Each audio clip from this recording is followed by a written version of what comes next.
What's going on, YouTube? So, given the circumstances of what I'm going to be talking about, I believe this picture is symbolistically perfect to exemplify the point that I've been covering all week long in relation to black women and this delusion that they seem to have in their minds, that somehow they're going to separate themselves from the Blackistan that they created, and everything is going to be sunny side up. Now, I came across this picture completely at random. It was taken 3 years ago during the Black Lives Matter protests, over Freddie Gray and Alton Sterling and Philando Castile and all of that during the summer of 2016. And I believe, from what I saw, that this was at or near downtown Atlanta. And somebody snapped this picture, I believe it was an amateur photographer, of this black girl standing up there in a pretty dress, and I guess she called herself resisting, but she was in a part of the street that the police had cleared, and you see these two white cops in riot gear rushing their motherfucking ass over to take her down. And I'm pretty sure that that's what they did. And somehow this person was able to capture this photo right at the last moment before they took those plastic handcuffs and put them on her and, took her away. And I attached this photo to what happened in Mississippi with that Swirling bimbo that wound up getting a bullet for her troubles of cheating with a married white police officer. And when people looked on her Facebook and saw that she was a worshiper and deifier of white police officers at a time when most black people believe that the white police officer is their enemy.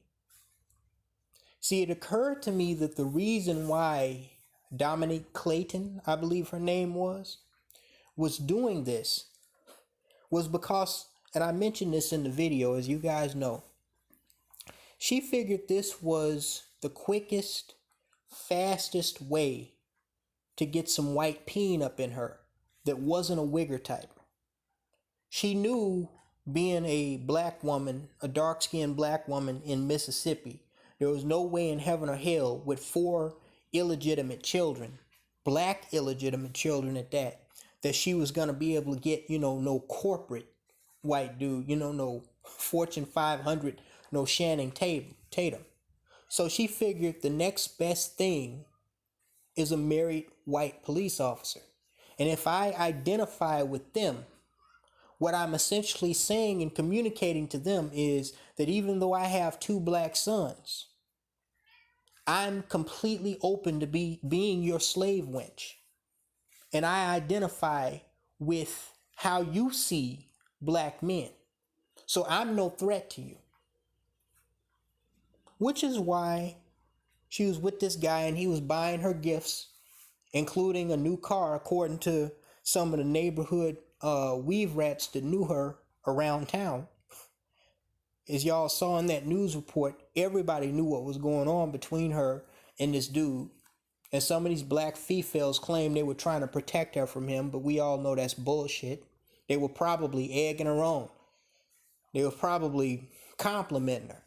Ooh, you got you, Mr. White Right, girl. You go ahead, girl. But then when he wound up whacking her ass, then they all want to pretend outside the courthouse like they was trying to prevent the affair from happening. when we all know these scandalous ass hoes don't have no problem sleeping with other women's men. Okay? This is almost like a different side of the same coin of the black hag in Arkansas that shot and killed the white pastor because she was angry that even though he was humping her after church service every Sunday, he wouldn't leave his wife for her. But see, I've already covered that. What I'm covering in this video is the understanding that these women have this delusional grandeur. They have this false sense of security, as we see on Crystalline Karazin's channel. They're buying into this pink pill, this pink package mentality, because I understand the pink package is not so much a seminar. It's not so much, a literal package that you receive. What Crystalline Karazin is selling black women is a mental fantasy that if they just coon away enough for Whitey, like taking those, just being lowbrow enough to take them to a charity event, a charity event for children, just to try to get close enough to white men that are there to support the fundraiser for the charity event. This is just how pathetic they are. This is what she calls mingling with high society. These women are so fucking pathetic. They have to go to a fundraising event for a child's charity just to get close to what they think are wealthy or upper class or upper middle class white men, and wait until the white dude get drunk off champagne and start dancing with him, and she records it on her iPhone, and this is her idea of black women mingling with high society, dancing with some drunk dude that came there to support a child's charity. But this is where they're at, not realizing that they keep finding themselves single, no matter how many dicks go in them, no matter how many different colored dicks go in them. They keep finding themselves single. They keep finding themselves getting their asses beat. They keep finding themselves and their fellow sisters on the 9 o'clock news over these dudes that they're dealing with. Not because of Blackistan, not because even of some racist, crazy white dude, but because of their selves and their poor choices, including the choice to actually believe that, like the woman in this picture, they are some type of immovable object. See, it took me a long time to realize and accept that a lot of these niggas, and anybody, from or around the hood knows this. Every black male that's under the age of 25 in the hood talks shit as if he's the baddest thing that ever walked the face of the planet. You don't know how many times I've seen this fucking act play out. And it took me a while to realize that the reason why these dudes were doing this, the reason why they ego trip so hard and they have this narcissistic attitude, this isn't so much a macho thing trying to show out and act hard in front of other black males. This isn't even so much about them trying to show out in front of females. This is something that has been ingrained into them, that has been programmed into them via what they observed a lot of their single mothers doing coming up. The loud, crass, attitude, the vulgar vernacular of these females, fronting like nobody's gonna do anything to them. getting in drama with other females, getting in drama with, all types of different black men. And in most cases, they get away with it because they're females. And black females at that. So it's a double negative.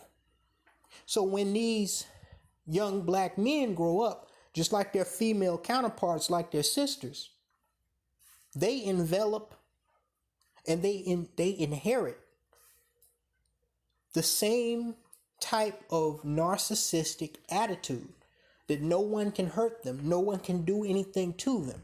They're strong and independent, which is why, just like you'll have black women who are dependent and weak to the 12th power, you will have niggas declaring themselves a grown-ass man.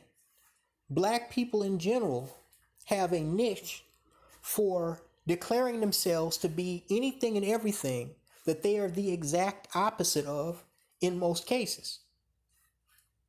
Because if they were strong, they wouldn't be out on the street doing stupid shit to get shot at by other niggas and to get handcuffed, thrown to the pavement, and then thrown their black ass in jail and put in prison after that judge's gavel comes down on that fucking podium.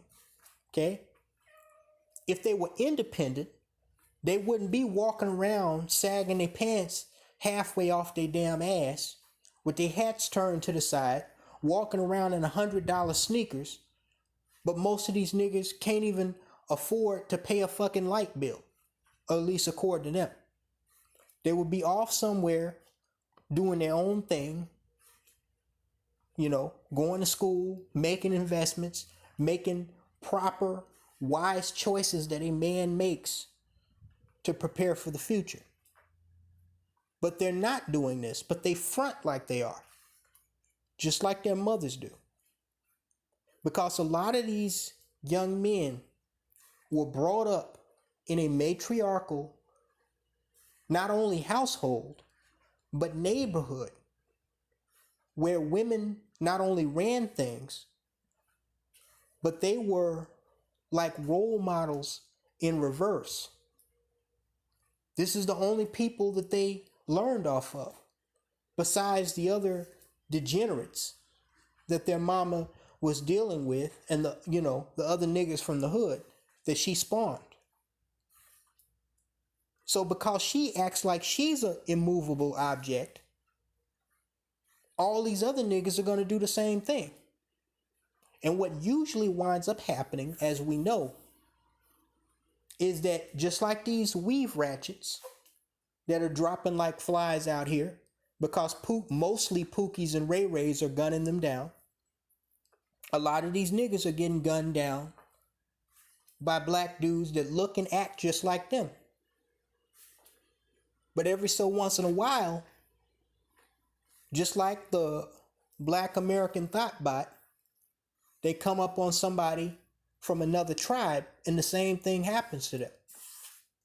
And when that happens, then everybody wants to cry racism.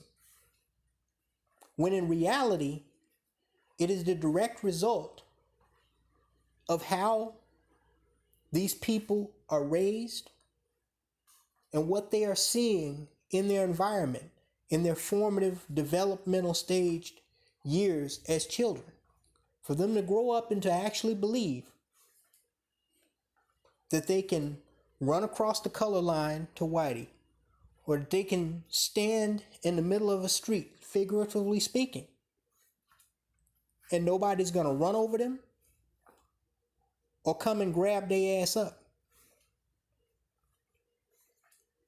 Only a lunatic, only a narcissist, only someone who is completely ludicrous and not using logical thinking actually reasons like this.